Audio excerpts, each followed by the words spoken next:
สวัสดีครับ I'm Point from ค้นพบ This week in my other page, Thrive with Point, I talked about what does coping mean. And I want to continue on that topic here in ค้นพบ as well. So be sure to check that video out if you have time because the two will go well together. In a nutshell, to sum it up, an individual who has high coping skills, or we could say high emotional management skills, is somebody who is able to maintain perspective in midst of difficulty, in the face of life's challenges, in the middle of uncertainty, right? Because after all, life is uncertain. Life will challenge you in some way, shape, or form. It could be in terms of your work. It could come up as an obstacle in your work. It could come up as a financial problem, a family issue, a relationship problem, a health problem, and the list goes on. What would it take for an individual in that situation faced with these challenges to not only persevere but to also thrive in life?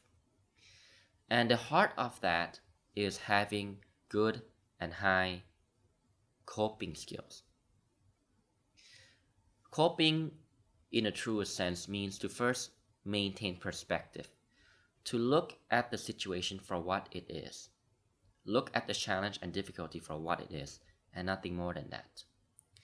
And if you start off correctly, if you know how to look at a problem correctly, then it will get you to recognize that you, or in other words, that we all have the skills and resources and capabilities and capacities to cope with the difficulty, to tolerate the difficulty, and most importantly, to do our best with what we've got in order to get through the challenge at hand. When you're focused with what you can do, and when you do the best with what you've got, the feeling of being in control and being empowered lies in your hand.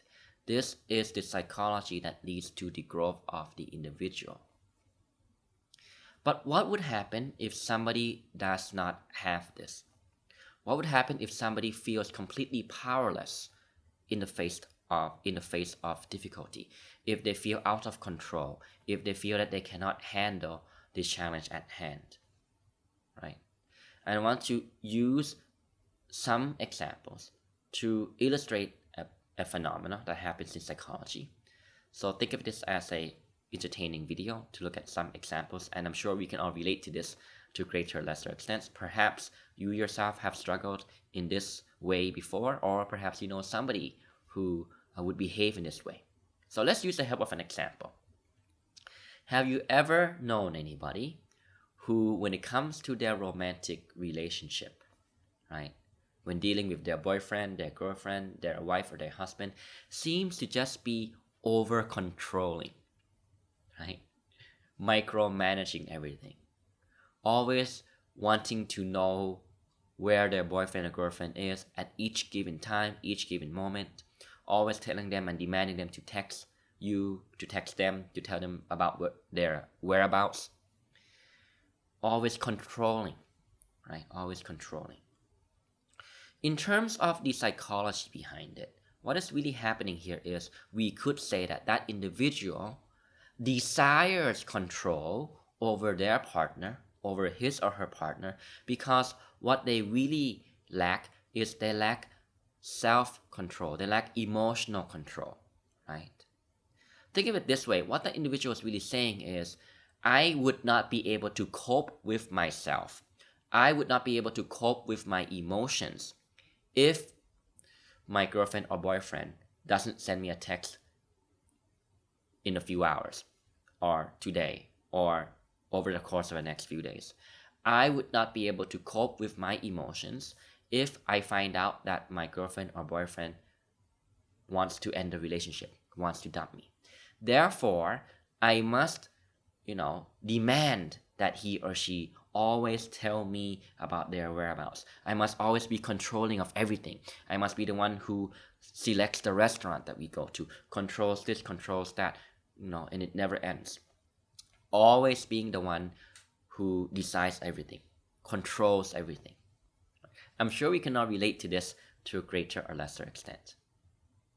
Think about it this way. Why would you ever need to control something outside to such a large extent, to such a high degree, if you truly believed in your ability to cope with and accept anything that should happen in life?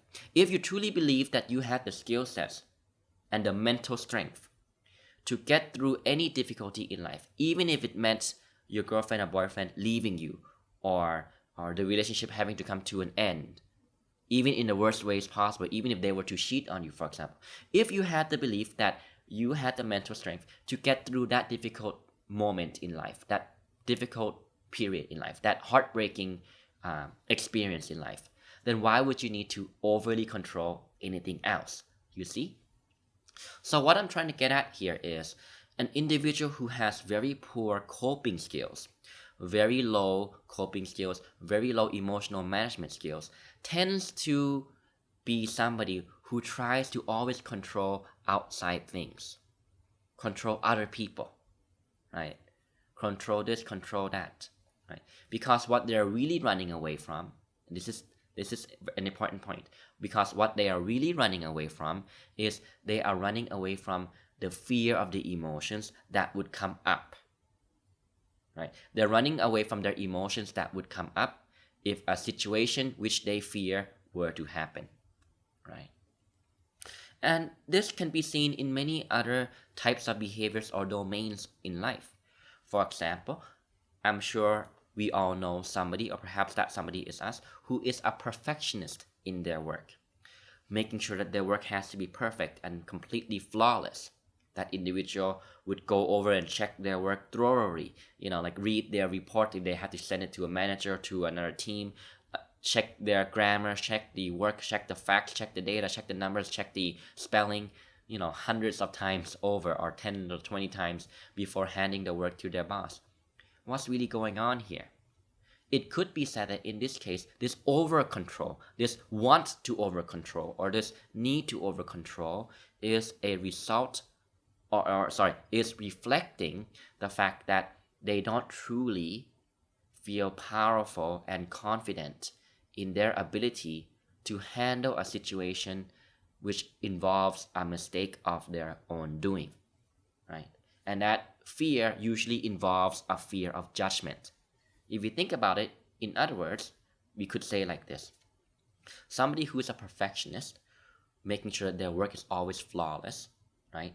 Taking much more time and effort than needs be in order to pass on a piece of work, or release a piece of work, or submit a piece of work. What the individual is really running away from is, it could be said, is that they are perhaps running away from the fear of facing their own emotions if somebody were to find a mistake in their work and to make a criticism, right? And that could be a constructive, positive criticism as well.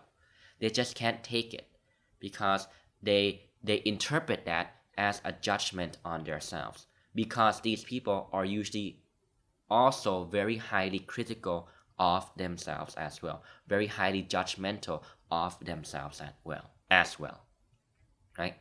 So I hope this paints a picture in terms of the psychology of what could be the result, or what a person could do, or what would be the behavior pattern of a person if that person has very low emotional management skills or very low coping skills. Now again, the definition of coping skills here is very specific, so I do recommend you check out the video in my coaching page, Thrive with Point, as well. Right. After all, I suppose it makes a lot of sense if you think about it, right? We control something else, whether it's a piece of work, whether it's our boyfriend or our girlfriend, right? Whether it's our son or daughter, right?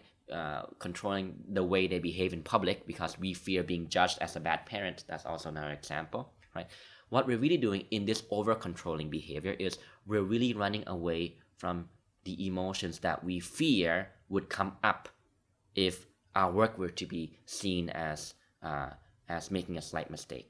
If our boyfriend or girlfriend were to leave us, it would be so devastating and beyond our ability to cope with our emotions.